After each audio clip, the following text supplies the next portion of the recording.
ప్రతిరోజు సామెతలలో ఫిబ్రవరి 10 సామెతలు 10వ అధ్యాయంలో ఉన్న 32 వచనములు. సొలొమోను చెప్పిన సామెతలు. జ్ఞానము గల కుమారుడు తండ్రిని సంతోషపరచును, బుద్ధి లేని కుమారుడు తన తల్లికి దుఃఖము పుట్టించును. భక్తిహీనుల ధనము వారికి లాభకరము కాదు. నీతి మరణము నుండి రక్షించును. యెహోవా నీతిమంతుని ఆకలిగొననీయుడు.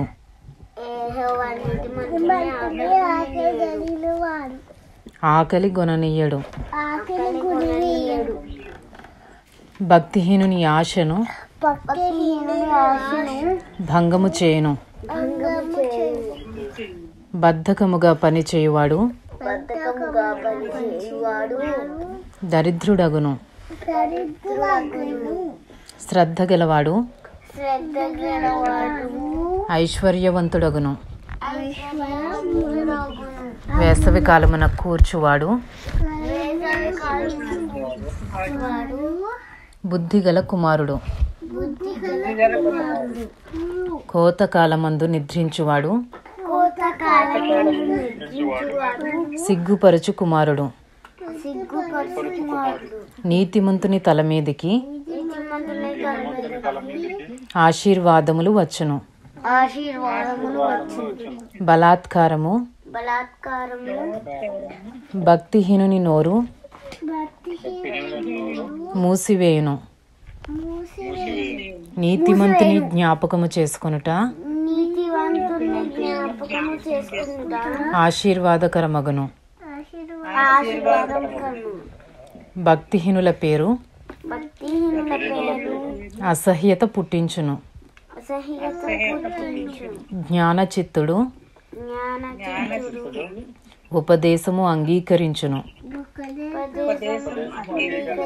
పనికి మాలిన వదరుబోతు నశించును. యథార్థముగా ప్రవర్తించువాడు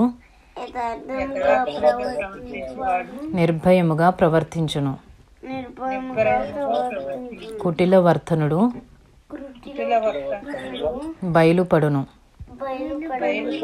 కనుసైగ చేయువాడు వ్యర్థ పుట్టించును. పనికి మాలిన వదరుబోతు నశించును. నీతిమంతుని నోరు జీవపు ఊట. భక్తిహీనుల నోరు బలాత్కారము మరుగుపరుచును. పగ కలహమును రేపును. ప్రేమ దోషములన్నిటినీ కప్పును. వివేకుని పెదవులయందు జ్ఞానము కనబడును. బుద్ధిహీనుని వీపునకు బెత్తమే తగును.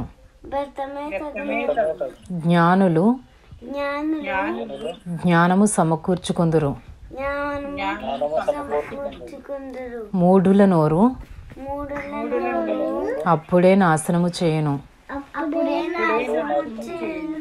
ధనవంతుని ఆస్తి వానికి ఆశ్రయ పట్టణము. దరిద్రుని పేదరికము వానికి నాశనకరము. నీతిమంతుని కష్టార్జితము జీవదాయకము. భక్తిహీనునికి కలుగు వచ్చుబడి పాపము పుట్టించును. ఉపదేశము అంగీకరించువాడు జీవ మార్గములో ఉన్నాడు. గద్దింపునికి లోబడని వాడు త్రోవ తప్పును. అంతరంగమున పగ ఉంచుకునివాడు అబద్ధికుడు. కొండెము ప్రచురము చేయువాడు బుద్ధిహీనుడు విస్తారమైన మాటలలో దోషముండక మానదు.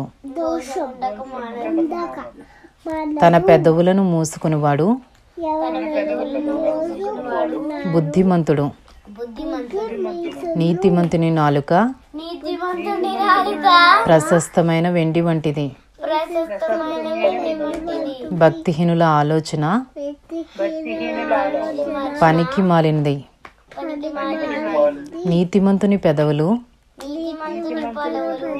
అనేకులకు ఉపదేశించును. బుద్ధి లేకపోవుట చేత మూఢులు చనిపోవుదురు. యెహోవా ఆశీర్వాదము ఐశ్వర్యమిచ్చును. నరుల కష్టము చేత ఆ ఆశీర్వాదము ఎక్కువ కాదు. చెడు పనులు చేయుట బుద్ధిహీనునికి ఆటగానున్నది. వివేకికి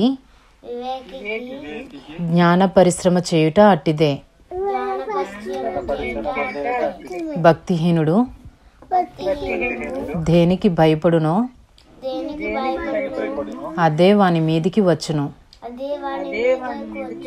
నీతిమంతులు ఆశించున్నది